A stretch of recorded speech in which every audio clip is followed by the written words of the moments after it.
A road trip to Temple Square in Salt Lake City. This is one of the most recognizable sites in all of Utah, and one of the most beautiful as far as architecture goes. The Mormons, otherwise known as members of the Church of Jesus Christ of Latter-day Saints, have shaped the history of Utah for centuries. Travel across America with me, always having an appreciation for ingenuity and perseverance, iced with a love for architecture.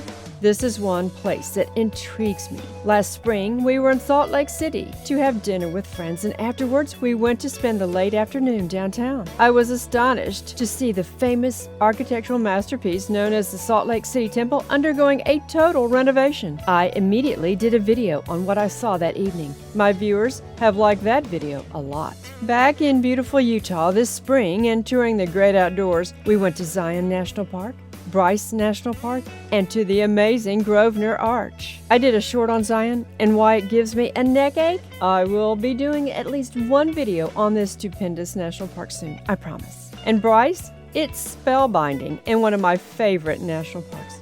You will have to hang on to the edge of your seat for me to produce that video. And the stunning Grosvenor Arch is out in the middle of nowhere off a really rough road. Watch that video. The link is below. Back to Salt Lake City to see our friends and have a very late lunch at a very good Thai restaurant. We then headed back to see an update on the status of the temple renovation. How much had they gotten done in a little over a year? Once you approach the 35-acre Temple Square, you will likely be greeted by polite members of the church. I chatted a few minutes with a flock of girls that greeted us to learn a few updates. Here's the skinny. The temple renovation is expected to be completed by spring of 2027. Normally, prior to a new temple being dedicated, the church holds an open house for a brief number of days when the public is welcome to see the interior of the new temple. Even though this is not a new temple, for it was constructed over a 40-year period between the years 1853 and 1893, the general public will be allowed inside prior to rededication. The sweet girls said that the open house would be all summer long,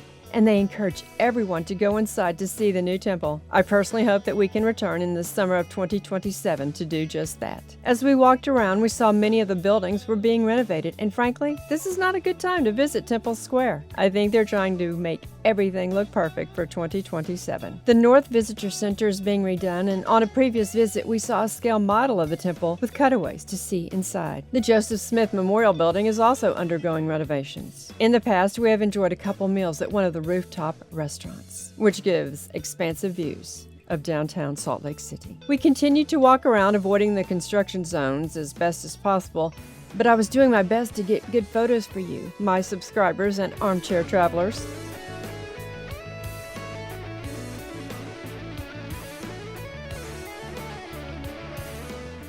The Tabernacle was open, and you can get a guided tour or take a self-guided tour. In the past, we have attended one of the programs by the famous Mormon Tabernacle Choir and Orchestra. If you can catch one of these performances or rehearsals, you will be amazed by the talent. Here are a few photographs of the temple prior to the comprehensive construction project.